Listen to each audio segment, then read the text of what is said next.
morning. It is a very beautiful morning.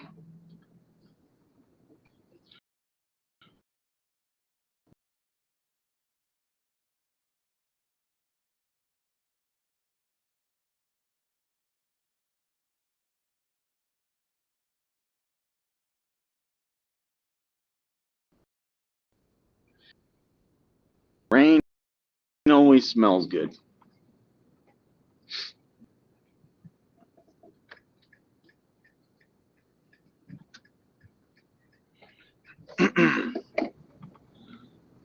Always smells good.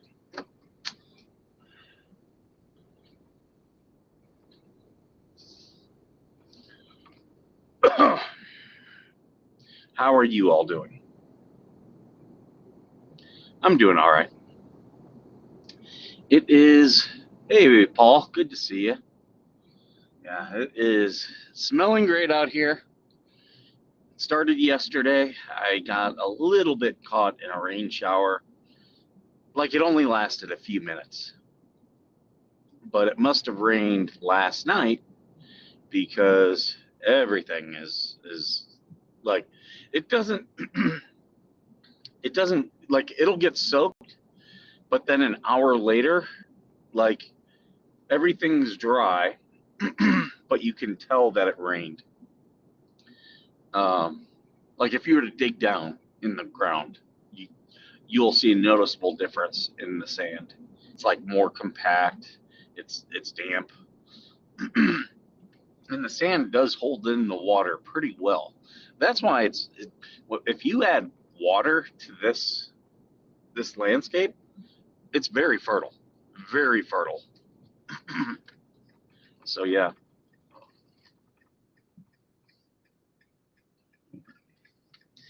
So yeah.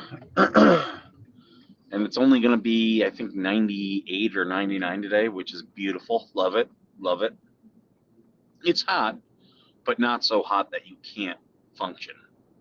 Because when it gets over 105, it's like, oh, you just don't want to do anything. It takes all your energy away. So,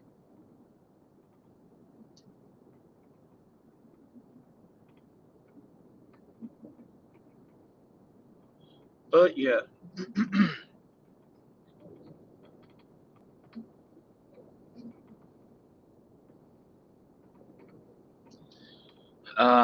Trying to think what else.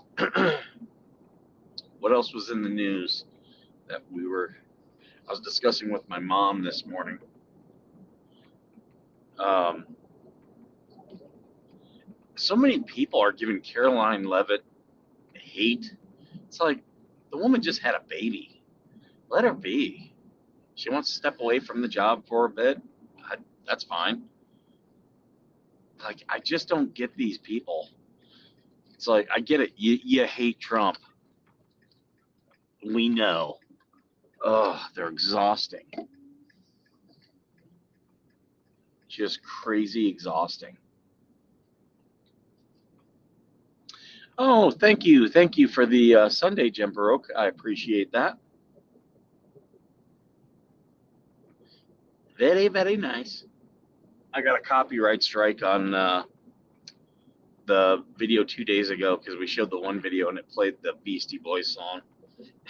It's like, okay, I got to do another dispute, and in 30 days they'll give me the money. It's like, why do you guys have to do this? It's just ridiculous because it's all automated. That's the thing. It's automated.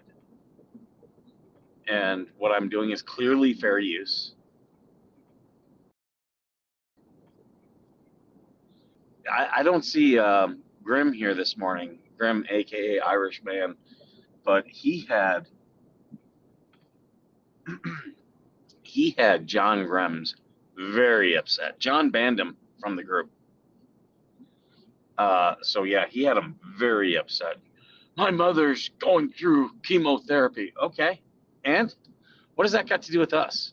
if you don't, if you can't moderate your group, that's all on you.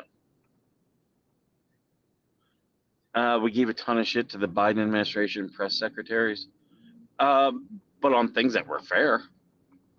Like, I don't think I ever crossed a line into things that it was like I remember I gave Jen Psaki a bunch of shit about having uh, trans women in the White House doing inappropriate things. Like, that's fair. That's fair. Like, had she had a baby, I wouldn't have been criticizing her about leaving the job because she had a baby. That, to me, that's just that's just ridiculous.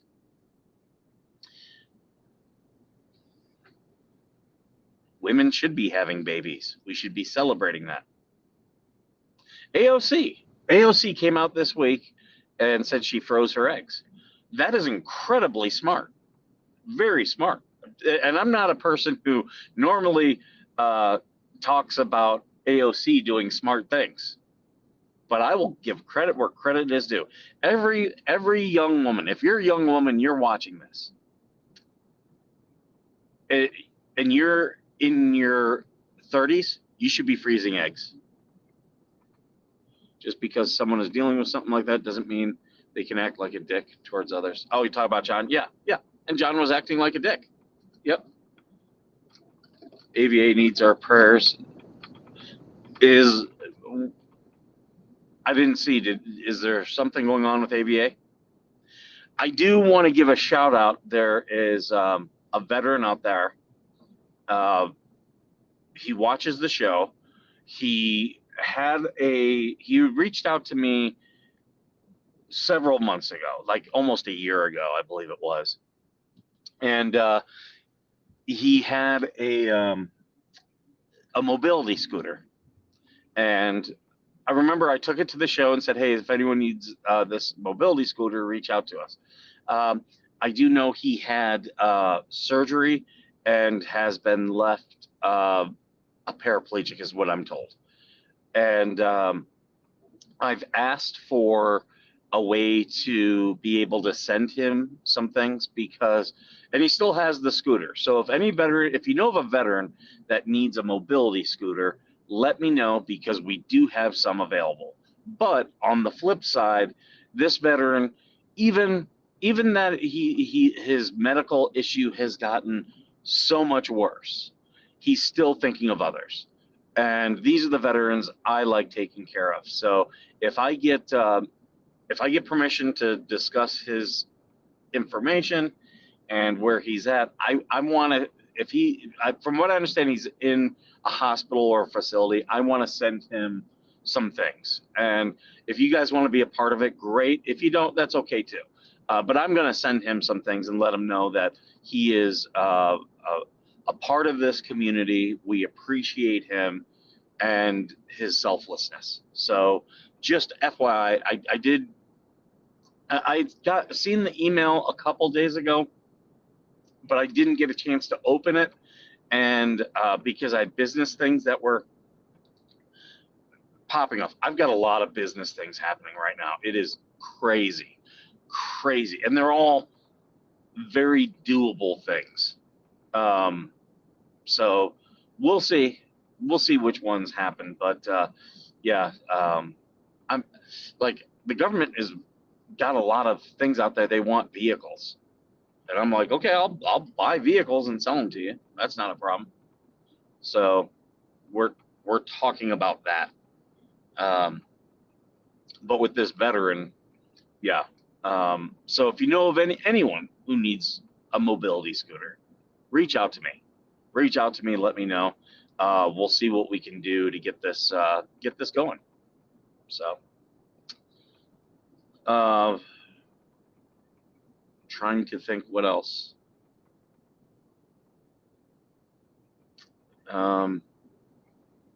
Not much else happening.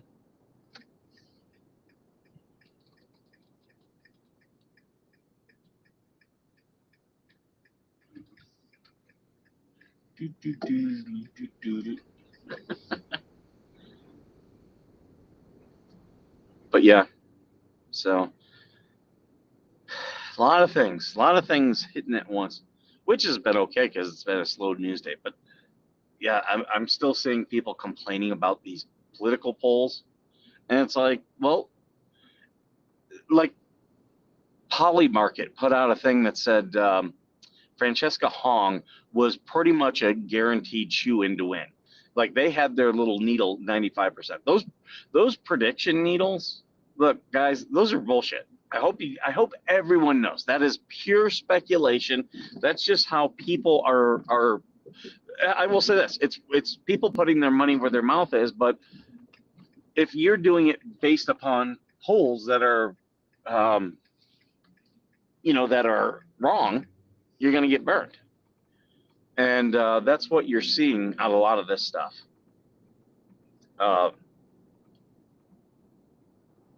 yeah, that's just what you see, and is what it is.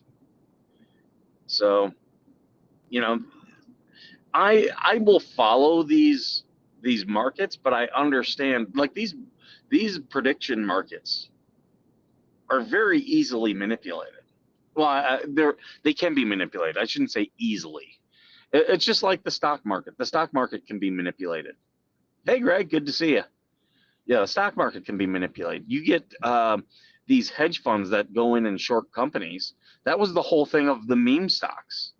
I hope everyone realizes that. Like AMC, GameStop, back during COVID, there was a hedge fund saying, "Oh yeah, we're shorting. Hey, good to see you, Larry. Hope you enjoyed your trip." Larry was just up in Alaska. Looked like a great time. But yeah, they so this hedge fund was out there publicly shorting AMC, GameStop. I'm trying to think. There were a couple others, and they were shorting it. And all these people who like AMC as a company and like GameStop as a company were like, "You're out of your mind." And a bunch of us, myself included, started buying into the meme stocks. Now, GameStop very quickly paid off. Oh, you guys are still in Alaska. Good.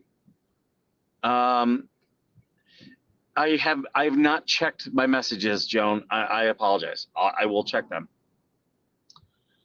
I did see a message came in. I just didn't check it. My bad. I was doing business stuff. But yeah, so this hedge fund was trying to manipulate the market into dropping the prices on those two companies, where they were then going to do exactly what they did to Toys R Us. I hope you guys realize Toys R Us was a healthy company. Healthy company. What Toys R Us did is they used to, when they had good times, like when they were making money, they would sink a lot of their profit into new inventory. And like they would buy a bunch of toys and just put it in warehouses. And then when there would be a recession, they would severely discount those toys. And that is how they kept their doors open and they were essentially making themselves recession proof. Well, then a couple of these hedge funds went in, they got a controlling interest, and they first told Toys R Us, "Hey, all these buildings that you own, sell them to this other company that we own and pay them rent." So Toys R Us, it's controlling interest. They had to do that, so that's what they started to do. Then they were told, "Oh, you don't need all this inventory. Sell off this inventory. Stop doing this." So then they sold off all their inventory, and then after they had no inventory, and now the market tanks a little bit, they couldn't do the sales they couldn't do the sales that they used to do. So now no one's coming in the store to buy the top market stuff. And yeah, and then the company kept, like, they closed down Toys R Us, but they kept their name, because the name is to them what was the most valuable. So, but they wanted to do it with GameStop, and they wanted to do it with AMC. And a bunch of us were like, "No, we like these companies." And I bought very much into both companies. And I'll tell you, I made enough money that I got my initial investment in both companies back. So I'm completely. I still own stock in both, and I'm completely profitable. If their stock goes up, I make a lot of money. If it goes down, I still make money, just not as much. So I sold I sold what it took for me to buy it, and so now I'm just living off the interest, as they say. So that's uh, that's how I approach stocks. And but the stock market can, like, it can be manipulated. People can listen to people who are encouraging bad choices. Um, that's why you should pay attention to things and do your diligence on these companies. Um, I've done very well since I'm not like rich or anything, but as if I showed you my returns, you'd be like, wow. But you know, I don't have millions in the stock market. I've got what I can invest. I put in there. Um, so yeah, and there's been times where I need extra money, so I've sold some of my stocks to get money, um, for whatever is happening in life. Don't live paycheck to paycheck, people, if you can avoid it. I have these things that I mean, and I'll tell you guys straight up. Here's how I invest in stocks. I have Cash App. I buy the stocks through Cash App, $10 at a time. Like when I get paid, I'm normally going through. Okay, oh, I want $10 or $20 of this, $10 or $20 of this, and it adds up over time. And that's how I do it. I don't buy. I'm not putting $5,000 into Tesla. I'm not doing that.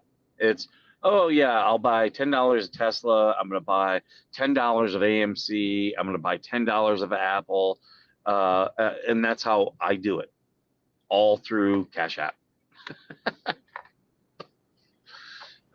It is so. That's why it amazes me, all these people who complain about things. It is so easy today. It is so easy to, like, when I was a kid, I could not have invested in stocks like this. I'm teaching my son now how to invest in stocks.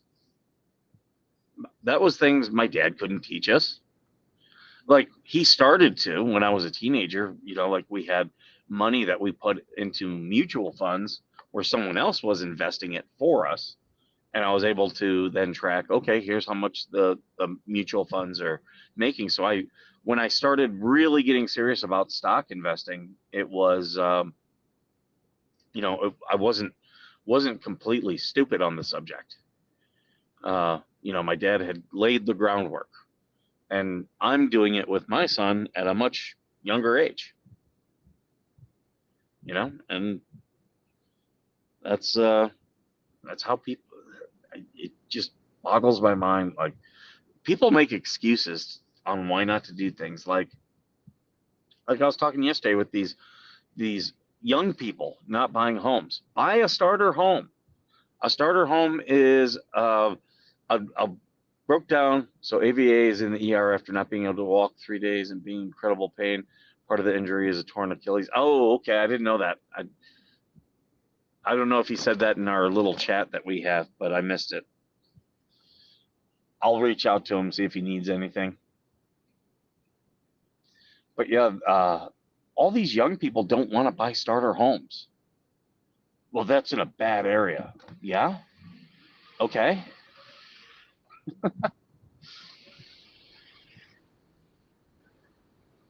Good morning.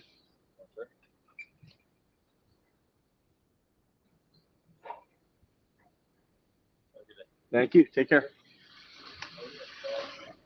Um, but yeah, they don't want to buy starter homes. My parents bought a starter home. They bought during the Carter administration when it was not a good time to buy a home. And they'll straight up tell you they bought a mobile home. Bought a mobile home, a used one. They actually put it into a new park where it was nice, and then they sank money into it. What? Something weird is going on with the chat. I just lost my chat. It looks like you guys are still here. So I'm sorry if I can't see what you're saying. I just lost my chat. But I'm going to keep still doing the show. But yeah, that was in the 70s. And did my parents have to stay in a starter home very long? No. They bought that. I want to say they bought that starter home when they were pregnant with my brother. And then the home that I initially grew up in, they bought just a couple months after they had me. And that's all it takes. That's all it takes. But people today, they're like, well, the American dream is dead. No, it doesn't come right away. You have to work for it. And that's always been true. Always been true. Like, it just doesn't come to you. Do you ever notice how people who immigrate here legally, not illegals, but people that immigrate here legally,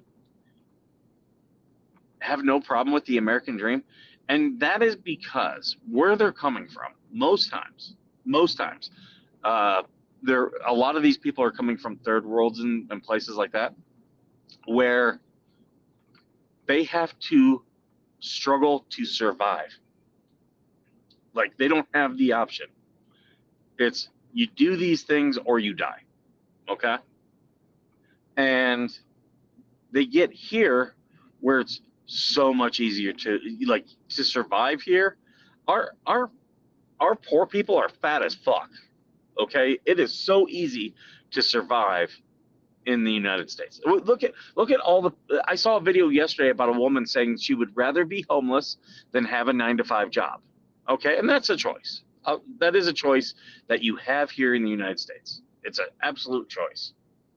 I see that we're getting comments, but they're not showing for me because I lost my chat. So yeah, that is a choice. You can be homeless here and survive comfortably. I'm not saying live comfortably. I'm saying survive comfortably. Like, be able to have food, live in your car. So it's essentially shelter. You're not, be able to shower, and like have internet, and still like you could still even do a job. Even it might not be a 9-to-5, but still do a job and live comfortably.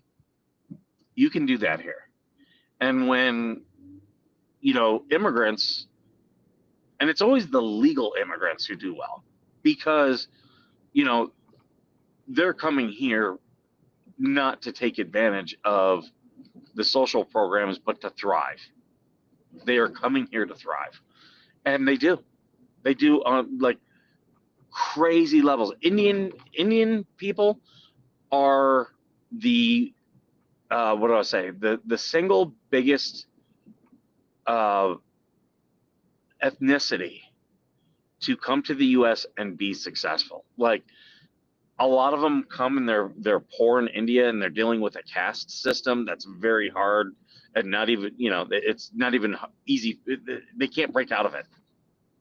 And then they come here where we don't have a caste system, and other Indians can't keep them down, and they do great. They do amazing. Same thing with a lot of people in Southeast Asia and East Asia. Like, hard to they can get by in their country, but they got to work for it. Then they get here, they no longer have to get by. Like, here they become wealthy. I had a neighbor, works on this base, lives out in town, owns a home, was looking, at least last I talked to him, was looking to buy a second home, immigrated from Africa. Legally immigrated from Africa. And this is why I want legal immigration, because it works. Illegal immigration does not work. Does not work. The American dream does come to the families of illegal immigrants, but it's normally the second generation that achieves it, not the first. the first does have a hand in it because they have that high expectation on their kids. They teach them a strong work ethic. They teach them the importance of education. But when they come here illegally, most times that first generation is just relying on social programs, but their kids do better. So it takes a longer time. And for me, I'm like, I've got no problem any immigrants that want to. You want to come here? Come here, as long as you're law abiding, but you have to do it legally. That's like you have to come here legally, and you have to assimilate to us. Why? Why do I feel that? Because that's what succeeds. 100% that's what succeeds. If Indian people were coming here and bringing their caste system that they have in India, would not thrive here. Would not do well. It just doesn't work. But yeah, those who come here and they do everything through the right processes, they achieve the American dream. And then we have these kids. Did you see this woman who her dad won a Grammy, and she is a squatter in Brooklyn, talking about how we shouldn't be paying rent. We should, like pushing all these deep state social programs. And it's like, you have everything given to you, and you don't want to do the minimum. Fuck those people. So, all right, guys, I'm about to pull into the office here, so I'm going to get going. Thank you so much for being here. Appreciate you guys all for your comments, even though I couldn't see them today, so I apologize for that. But it's great having you here, and as always, thank you for being worth serving.